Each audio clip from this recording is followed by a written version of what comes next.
Hello दोस्तों, मैं आपका दोस्त प्रमोद आपके अपने फेसबुक इंडिया यूट्यूब चैनल पर हार्दिक स्वागत करता हूं।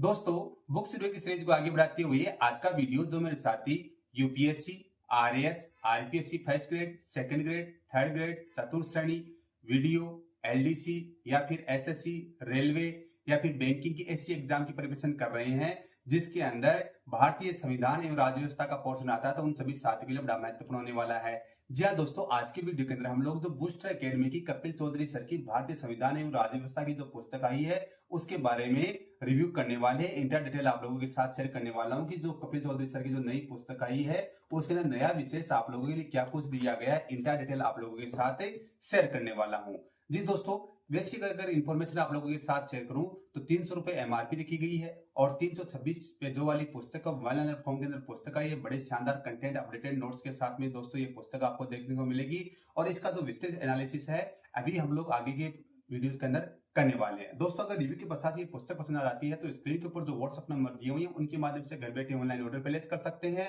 और घर बैठे ये पुस्तक भी प्राप्त कर सकते हैं। तो दोस्तों, इस पुस्तक का रिव्यू स्टार्ट। जी हाँ दोस्तों, आज की वीडियो के अंदर जिस महत्वपूर्ण पुस्तक का रिव्यू करने वाले हैं दोस्तों वो आप लोगों के सामने स्क्रीन के ऊपर है। बूस्टर एकेडमी बूस्टर बुक भारतीय संविधान एवं राज्य व्यवस्था प्रथम संस्करण है। स्पेशली ये पुस्तक आपकी आरएएस, पुलिस सब इंस्पेक्टर तथा अन्य प्रतियोगिता परीक्षा हेतु भी समान रूप से उपयोगी है। लेखक है कपिल चौधरी सर, जो आरएएस 2018 के अंदर 129वीं रैंक आई थी। फ्रंट पेज इसका ऐसा कुछ है, ये आपकी विड्थ रहती है और दोस्तों ये आपकी बैक साइड है। प्राइस रखी गई है 300 रुपए मात्र, पेज संख्या रखी गई है 326 पेजों वाली 300 रुपए एमआरपी है। घर बैठे डिस्काउंटेड प्राइस में पुस्तक ऑनलाइन ऑर्डर प्लेस करने के लिए जो स्क्रीन के ऊपर जो व्हाट्सएप नंबर दिए हुए हैं उनके माध्यम से घर बैठे ऑनलाइन ऑर्डर प्लेस कर सकते हैं और घर बैठे पुस्तक भी प्राप्त कर सकते हैं। तो दोस्तों, ये इस पुस्तक की अनुक्रमणिका, किसी पुस्तक के लिए जो उसकी अनुक्रमणिका होती है रीढ़ की हड्डी होती है, तो इस पुस्तक की जो रीढ़ की हड्डी है उसके ऊपर चर्चा करें उससे पहले छोटी सी रिक्वेस्ट है कि प्लीज आप हमारे यूट्यूब चैनल फेसबुक इंडिया को सब्सक्राइब कर दीजिएगा ताकि सबसे पहले किसी पुस्तक का रिव्यू वीडियो देख सकें। भारत का संवैधानिक विकास, भारतीय संविधान सभा, अवधारणाएं, उत्पत्ति, भारतीय संविधान की विशेषताएं, संविधान के भाग या अनुसूचियां, संविधान के स्रोत, प्रस्तावना, भारत संघ एवं उसका राज्य क्षेत्र, रियासतों का एकीकरण, भारतीय नागरिकता संविधान एवं अधिनियम के अंतर्गत प्रावधान, मूल अधिकार भाग 4 के अंदर दे रखा है। राज्य के नीति निर्देशक तत्व है भाग 4 का में मूल कर्तव्य, भाग 5 में संघ सरकार जिसमें सारे टॉपिक्स कवर हैं। भारतीय न्यायपालिका, उच्च न्यायालय, संविधान संशोधन, आधारभूत ढांचे व का सिद्धांत, भारत का नियंत्रक एवं महालेखा परीक्षक, संघवाद, केंद्र राज्य संबंध, केंद्रीय वित्त आयोग, नीति आयोग, राष्ट्रीय भारत परिवर्तन संस्था, संघ लोक सेवा आयोग, केंद्रीय निर्वाचन आयोग, केंद्रीय सूचना आयोग, राष्ट्रीय मानवाधिकार आयोग एनएचआरसी, केंद्रीय सतर्कता आयोग, राष्ट्रीय पिछड़ा वर्ग आयोग, अनुसूचित जनजातियों के लिए राष्ट्रीय आयोग, राष्ट्रीय अनुसूचित जाति आयोग, राष्ट्रीय अल्पसंख्यक आयोग, राष्ट्रीय महिला आयोग, लोकपाल और राजभाषा, ये आपका इसका इंडेक्स रहता है। यहां से मेनली आपकी पुस्तकें प्रारंभ होती है। सबसे पहले बात करते हैं पेज क्वालिटी की। तो दोस्तों, अच्छी खासी प्रीमियम टाइप की पेज क्वालिटी, अच्छी खासी फॉन्ट साइज एंड फिनिशिंग के साथ दोस्तों आपको पुस्तक मिल जाएगी।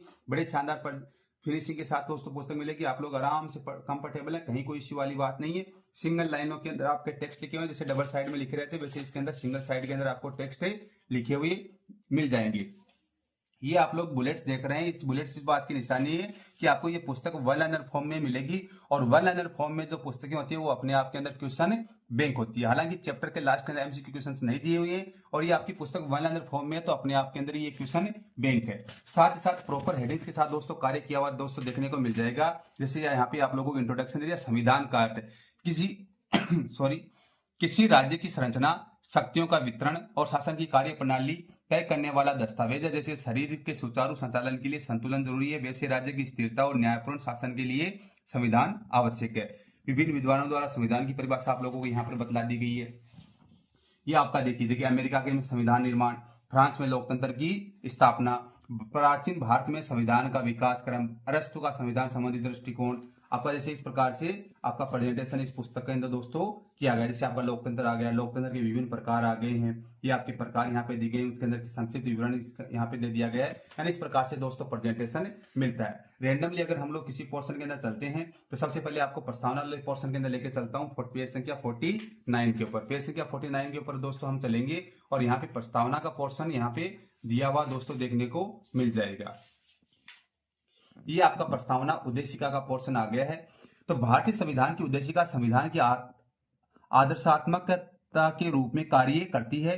जो उसे जीवन दिशा और उद्देश्य प्रदान करती है। यह मात्र औपचारिकता प्रस्तावना नहीं है, बल्कि भारत के राष्ट्रीय चरित्र, लोकतांत्रिक विश्वास और सार्वभौमिक मूल्यों की सघन अभिव्यक्ति है। उद्देश्य के आगे स्रोत आ जाते हैं।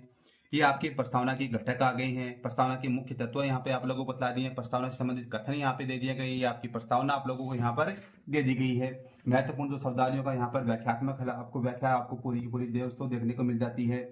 प्रस्तावना संविधान का भाग है या नहीं इसके, लेकिन जो आपका बेरूबाड़ी वाद हुआ था 1960, सज्जन सिंह बनाम राजस्थान राज्यवाद और गोलकनाथ बनाम पंजाब राज्य जो वाद हुआ था वो यहाँ पे बतलाई हुई है। और केशवानंद जो भारतीय वाला जो वाद है वो यहाँ पर आप लोगों को समझा दिया गया है। क्या प्रस्तावना संशोधन किया जा सकता है? तो 1973 के अंदर आपका जैसे माना था, लेकिन बेसिक स्ट्रक्चर के साथ आप छेड़खानी नहीं कर सकते, वो आपको बताया है। हालांकि 42वां संविधान संशोधन 1976 हुआ था, जिसमें समाजवादी, पंथ निरपेक्ष, अखंडता शब्द जोड़े गए थे। और यहाँ पे प्रस्तावना के महत्व आप लोगों को यहाँ पर बतला दी गई। यानी इस प्रकार से आपका कंटेंट के ऊपर कार्य किया गया है। जैसे आपका एक और टॉपिक आप लोगों को दिखा दूं, जैसे नीति निर्देशक तत्व के ऊपर लेके चलता हूँ, पेज संख्या 104 के ऊपर। दोस्तों हम लोग आ गए पेज संख्या 104 के ऊपर। तो दोस्तों ये आपकी पेज संख्या है 104, राज्य के नीति निर्देशक तत्व। तो राज्य के नीति निर्देशक तत्वों के बारे में आपका जैसे यहाँ पे लंबी सी आपकी थ्योरी आपको दी हुई है। और ये आपके अनुच्छेद आ गए 38 से लेके आपके 51 तक के अनुच्छेद दे दिए गए हैं। और प्रत्येक अनुच्छेद को आपको परिभाषित यहाँ पर कर दिया गया। जैसे राज्य के लोक कल्याण के अभिवृद्धि के लिए सामाजिक व्यवस्था करेगा, सामाजिक व्यवस्था की स्थापना के बारे में आप लोगों को बतला दिया गया है। यानी आपके प्रत्येक आर्टिकल को यहाँ पे एक्सप्लेनेशन के साथ दोस्तों देखने को मिलता है। अभी हम लोग इधर वाले पोर्शन चलते हैं, जैसे केंद्र राज्य संबंध वो दिखला दूं आपको, पेज संख्या 263 के ऊपर लेके चलता हूं, जहां पे केंद्र और राज्य के संबंध के बारे में यहाँ पे आप लोगों को बतलाया हुआ मिल जाएगा। ये आपका केंद्र राज्य संबंध है। तो भारतीय संविधान के अनुच्छेद 1 के अनुसार भारत अर्थात इंडिया राज्यों का एक संघ होगा। इस प्रकार भारत में शासन व्यवस्था का मूल स्वरूप संघात्मक स्थापित किया गया है। संघीय शासन प्रणाली का प्रमुख लक्षण है केंद्र तथा राज्यों के मध्य शक्तियों का स्पष्ट और विधिसम्मत विभाजन। विधायी संबंध आपके आ गए, जैसे प्रावधान आपके अनुच्छेद यहाँ पे दे दिए गए हैं। पूरे के पूरे आप लोगों को विधायी शक्तियों का आभार यहाँ पे बतला दिया गया है। विविध विषयों का विभाजन किया गया है। संघ सूची, राज्य सूची और समवर्ती सूची के बारे में यहाँ पे आप लोगों को बतला दिया गया है। ये समवर्ती सूची आगे राज्य सूची के संसद का विधायी अधिकार आपको यहाँ पे अनुच्छेद आपको देखने को दोस्तों मिल जाते हैं। तो प्रॉपर हेडिंग के साथ में डिस्क्रिप्टिव संबंध के अंदर कार्य किया गया है। आपके प्रशासनिक संबंधों को यहाँ पर आप लोगों को एक्सप्लेन कर दिया गया है, विथ आर्टिकल्स आपको यहाँ पे समझा दिया गया है। तो दोस्तों इस प्रकार से आपका पोर्शन है, ये आपके वित्तीय संबंध रह जाते हैं। तो दोस्तों आप लोग मान के चलते हैं इस पुस्तक के अंदर भारतीय संविधान और राज्य व्यवस्था का कंप्लीट पोर्शन कवर कर लिया गया है। अगर आप लोगों ने इस पुस्तक को पढ़ ली है तो प्लीज वीडियो के कमेंट के अंदर आके आप अपनी मर्यादित भाषा के अंदर प्लीज कमेंट जरूर कीजिएगा, ताकि आपके अन्य साथियों को इस चीज की हेल्प मिल सके। वीडियो देखने के लिए सभी का बहुत बहुत धन्यवाद। जय हिंद, जय भारत।